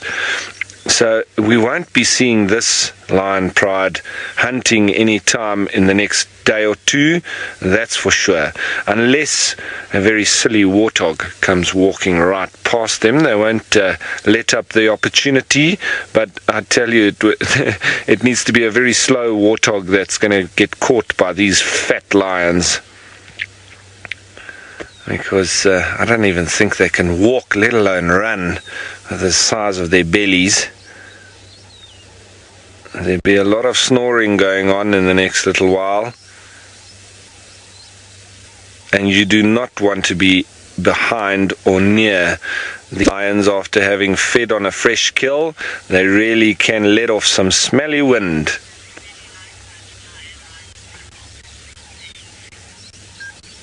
Now, Bet, you're saying that you've got a fat belly like that lion right now. Well, I hope you've enjoyed your Christmas dinner or your Christmas lunch, whatever it was.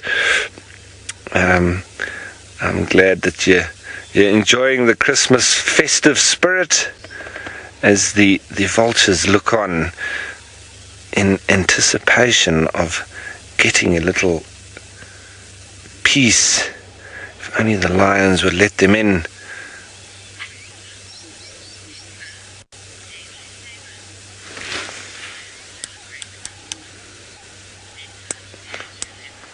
Better, age 7, you're wondering how lions celebrate Christmas.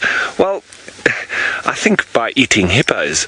But, the lions, they would not be particularly perturbed around holiday seasons. For them, it's just another day for them to survive. And this group of lions have got a lovely Christmas day going, but I'm sure there's some other lions out there that need to get their Christmas lunch on the go, and maybe some of them are a little bit worse off than this particular group of lions, because they have really had it good for the last 3 days. But let's just remember that in the next few days it could be a bit tough for them, because maybe they're going to struggle to find their next kill. So they always enjoy a festive scene such as having killed a hippo, and that's why they've all been feeding on it over the last few days, enjoying it to the max. And that's why the scavengers are also sitting nearby empty-handed, because the lions have literally just carried on eating. Our First Lady, you're wondering who killed the hippo? It was most likely one of the males, I would think, because a hippo is quite a big animal for them to bring down, and I would imagine that the males are the ones that have done it, but I wouldn't put it past the females either. It's just that 3 days ago we came past here and we just found the males, and we're thinking that that's actually when it all went down, because then Taylor came here and she found them here as well, but we're thinking at least 3 days that this has now been continuing. So whether it was the females that caught the hippo and killed it, and the males just came to join, or was it the males that actually made this kill and the females came to join, or maybe it could have been a bit of a team effort. Regardless of who actually brought it down, this is a team environment, and eventually with a big enough prey they'll all land up getting their fill. Remember with lions that the males will eat their fill first. Once they've had enough, then they literally just allow the females to come in and feed. Even if the females have made the kill themselves, the males will chase them off and they eat first. So it's a little bit of a man's world within the lions.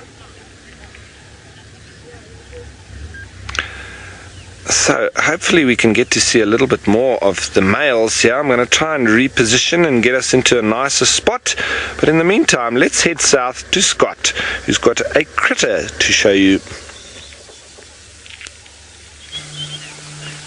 I certainly do have a critter, and I must say I am getting quite hungry with all the talk of those lions feasting on a buffalo. Now, in my hands is the surprise. Don't be alarmed. It's not very dangerous. It's only slightly dangerous. And take a look here. How cool is this?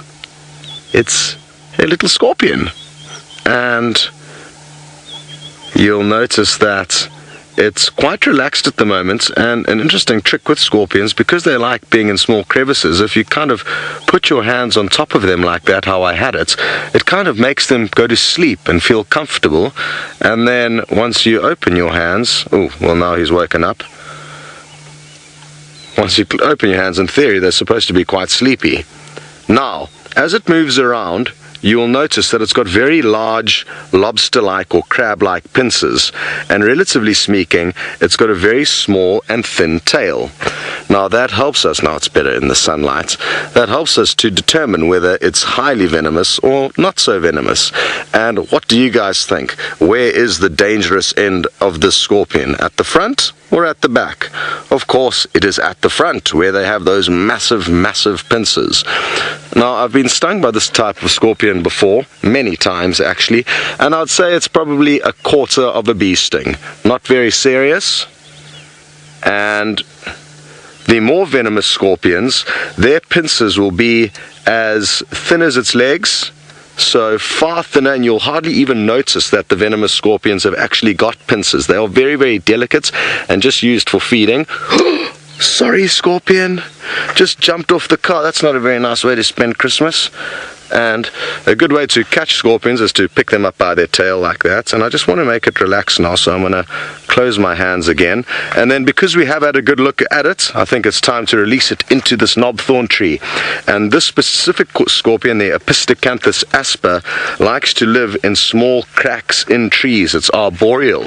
Some scorpions like to live in holes in the ground, some like to live underneath rocks, but this one's going to find a wonderful home in all the cracks in the bark of this tree. So, sadly, you're not going to get a good view of where I release it because it's behind the tree, but there's some nice cracks here. I don't want to put it out in an exposed spot.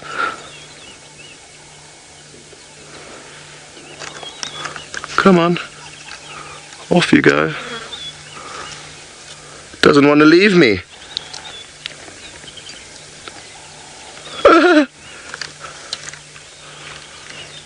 Run free. There we go. So I've put it on the tree now, and it's going to be able to find itself a nice little hiding place in here. I just want to get it tucked away before a bird comes and gobbles it up. Go up there. There we go. There's a nice little hole. Very good. Well, I hope you all enjoyed that. Scorpions are animals you don't see very often, and they're difficult to look for here because there aren't many rocks. And rocky areas are the easiest place to find them without ruining their home, because you can just lift the rock up and then look at the scorpion and put the rock back down without interfering too much. Wonderful! Hello, Scott. Yes, this scorpion will certainly glow under a UV light or a black light. All scorpions do. They've got a chemical substance in the exoskeleton that causes them to fluoresce like a glow-in-the-dark toy under UV light or black light, and it's the most incredible thing to see. They really do look like toys. We're not too sure why exactly they have this function. Scientists have got a few different theories, possibly to attract prey or mates, but they do certainly glow, and it's very easy to find scorpions after dark with those lights. Magic. Well, we are going to continue our search for hopefully shadow in this general area. We had some tracks over here yesterday. I can hear a few birds alarm calling as well. What's going on here? There's a few birds fluttering around that seem a bit alarmed. Maybe there's a bird of prey. We'll try and work out what's going on, and we will send you across to Noel in the meantime, who's got a herd of elephants. As promised, here's the elephants we were tracking. I have managed to sort of secure us in a little tiny bush with just a bit of visual for you so you guys can see. I can't actually go forward anymore because we lose picture for some strange reason. It's just a funny little dip. But what I'm hoping they're going to do is come more up towards us. So we'll just be a little bit patient. But for now, we can see them. Yay, just on the eastern side of Chitwa Dam. I also can't go too much more forward either because the guest rooms are there, and there's some guests that are also enjoying a very lovely lie-in for Christmas morning. So we're trying to appease everybody, all the gremlins and all the guests, and you guys as well.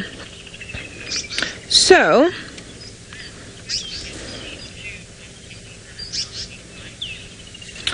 Lynn, you're curious to know if I've ever seen two bull elephants in a nasty fight. Yes, I have. I've watched one elephant try and kill another one. The worst fight I've ever seen, though, isn't with two bull elephants. It was with a big female elephant and a male white rhino, and she ended up killing that white rhino. It was many years ago. We were going through a bit of a drought, and the food resources were low, and this male rhino came up to her and her herd and was trying to access a similar food source, and she wanted none of it. Ooh, more elephants coming. And yeah, they got into a bit of a tussle, and she touched him in his side and killed him, unfortunately. So that's probably the worst one I've seen. There's a beautiful female coming through there. Oh, Ferg, that's stunning. Female and little one and a hippo in the background. There's your screenshot for the day, everybody. So just an update from Chitwa side. The Styx Pride of Lions is around here. I am trying to get in there, but I don't know if I'm going to be able to before they move over the western boundary. There's a lot of game drive vehicles out and about.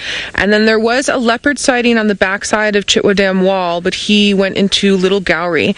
I have a feeling it might be Tingana or it could be Hassana. I didn't get a proper update from the guys with that one. We might get lucky and that little leopard might come back, but I've seen at least 6 game drive vehicles in my short time on Chitwa, so I'm going to keep my ear open for the Styx lions, and if they stay where we can view them, hopefully we'll get to see them. But if they move farther west, or if more vehicles come up, I think we might just have to try later. It is extremely busy over here today. Now this herd is probably about 10 in total. It's not the biggest herd, but it's a decent sized one. And they went for a small drink at the water, and now they're busy eating the green grass that's around here.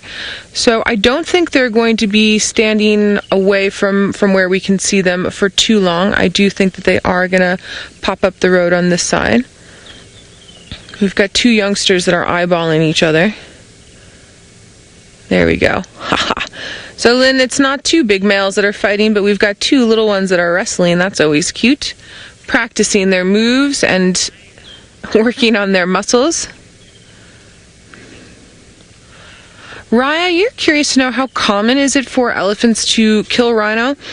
Raya, in my experience, I've only seen it happen the once. I've heard of it happening a couple other times, but honestly, there's not enough rhino left in their areas where there should be. There's actually not a lot of elephants left either. And so I have a feeling that there used to be more interaction than we know about. I was chatting with a friend of mine that does some conservation work, and she was saying that that rhinos, white rhinos in particular, 200, 300 years ago or more, used to occur in very large crashes, very herd structures, not like an elephant structure with matriarchs, but just in more vast numbers. So I think when that was happening, you would probably have seen more interaction. I also have a feeling that up in sort of Damarland, Ralph would actually know more about this than I would, because he spent a lot of time in Namibia. But you get the desert black That is very cheeky. We're getting some really nice dominance and submissive behavior. I want to move that leadwood tree out of the way, but yes, that little elephant is trying to dominate his cousin. The cousin seems to be letting it happen. Again, they're just practicing to be adult elephants. And also just being cheeky. But you get the desert elephants and you get the desert black rhino that are up in that area. And I have a feeling because water is very... and the water resources is much smaller up there. It's a limited resource that you probably get more interaction. So when we head back to Ralph, we must try and remember to ask him if he has seen or heard of anything in that area happening. I've watched elephants chase rhino away from water holes often, but the actual killing and fighting, I don't think it's as common. Well, we don't see it as much, is what I'm getting back down to. Sorry, I'm very distracted with our little playful elephants. They're absolutely hysterical. Also, where Ferg and I are sitting is exactly where these elephants just had a wee, and the pungent urine smell is very strong this morning.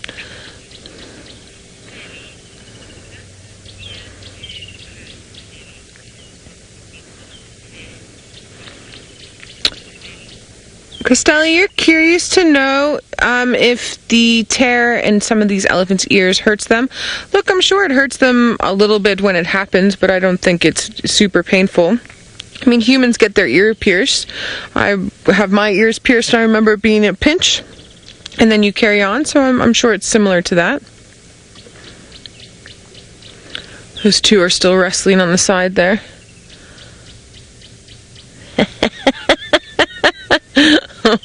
One of my favorite things to see. Now there's some older cousins that are coming through and wanting to enjoy.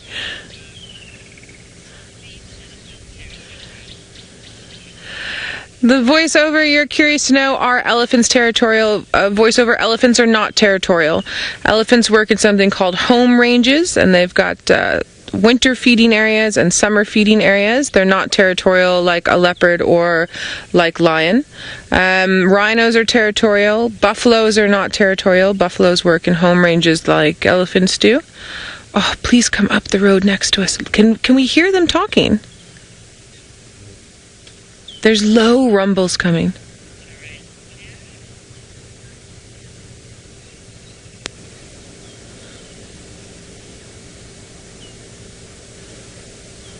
No. If they start again, I'll let you all know. Now, I was hoping they were going to come up... Oh, the beautiful feet there. I was hoping they were going to come up next to us, but I have a feeling they might move into the riverbed. I'm just going to try and... Can we hear them now?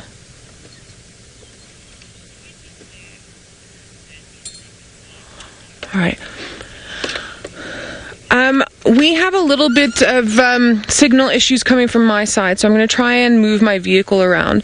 We're going to head back up to Ralph in the Masai Mara, and I'm going to try and stick with these elephants as much as possible. And you must ask him that question about elephant and rhino interaction in Namibia and see what he says. Yes, thanks, Noel. And we've managed to reposition and get lovely and close to this male lion, and he's fast asleep. He's been dreaming and running in his sleep. I wonder what he was dreaming. If I was a lion, what would I be dreaming about? I wonder if he was chasing warthogs, because his legs were going and he was making little noises as well. And that belly of his, it looks like he's going to give birth to triplets. He is so fat, I tell you, he can hardly move. It is incredible. He's probably got about 25, 30 kilos of meat inside him. It's totally ridiculous. And just imagine, after you've eaten a big meal, it does take quite a bit of time to digest, especially something heavy like hippo meat. Now, I know that there was a little bit of talk from Noel with regards to elephants and black rhino having interaction. Now, I've experienced this many times in Namibia, where we have a very big population of black rhino and living in a very similar environment to that of the elephants there. And in Etosha National Park, at Okokoyo Camp, they only have 3 camps in that particular national park. And Okokoyo, one of the famous ones with the floodlit waterhole next to it, very, very well known and famous for the black rhino that come to drink at that waterhole. And there's also a lot of elephant in the area, and it is fascinating to watch this interaction between black rhino and elephant around water. So it's obviously once again around a similar resource or the same resource, and both the black rhino and the elephants obviously come to drink. So normally they would avoid each other a little bit because they are the black rhino is quite aggressive towards the elephant, and big bull elephants will also be they will reciprocate with the aggression towards the black rhino. But around that waterhole, it is fascinating. Obviously with the elephants being a bit stronger than the black rhino, they do need to take a bit of a back step sometimes, but it's incredible how the black rhino is not scared of anything. So even a big bull elephant, there can be problems between them, and it sometimes seems that nobody's going to back down.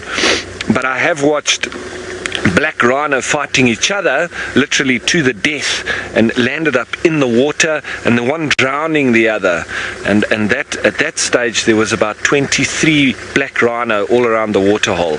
It's yeah. I'll keep giving you little tidbits about black rhino in Namibia, so we'll save some for another time. But Archie, there's some special birds over there as well, just foraging here near to where this lion is busy trying to digest its massive meal. That's an egret, the taller one, greater egret, but next to him are sacred ibis, and I haven't seen any here since I've been in the Mara. I'm sure there's plenty, but this is the first time I've seen some since I've been here. And sacred ibis are rather an interesting bird. They do move around in the marsh, foraging like that for little invertebrates and whatever else they can find in the shallow water and mud. So with those long bills, they are probing for that.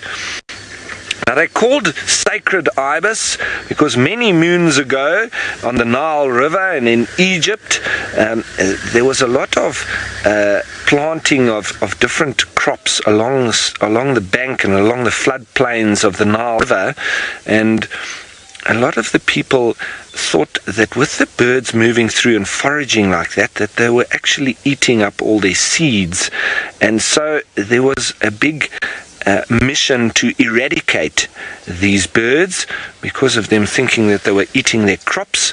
And what they found eventually, once the numbers dwindled as people killed them, was that there was a very big increase in bilharzia.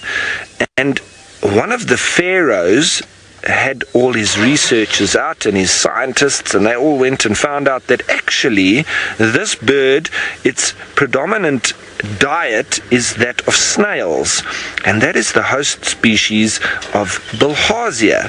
So with them having been eradicated, it also then led for an increase in snails and an increase in bilharzia. So once again bringing us back to the fact that if we mess with nature, we can mess with ourselves as well.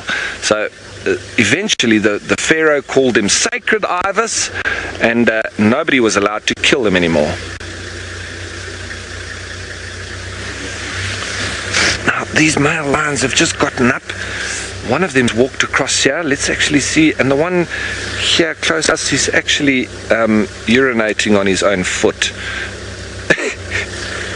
It can be quite interesting to watch lions when they can show the utmost of laziness. I've seen one lying on its back, also urinating on itself while it was attempting to roar, also after a very big meal. they are the epitome of laziness once they've got a full belly.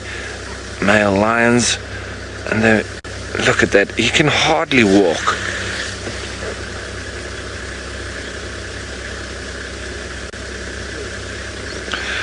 Now, Jason, you're wondering how many lions it would take to bring down a hippo. I would say even one of these males could have brought down a young hippo, but remember, a hippo is quite a sturdy, stocky animal, and it's quite difficult for them to actually bring it down. And very often what they will start to do, however, is eat it alive. And the animal will eventually lie down and probably die from exposure and stress. So it's not a very nice scene to watch when lions hunt hippo.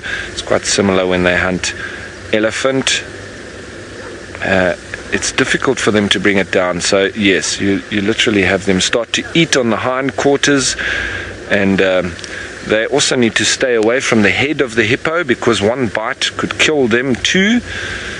So they just stay on the back end, and yeah, it's not very nice to watch.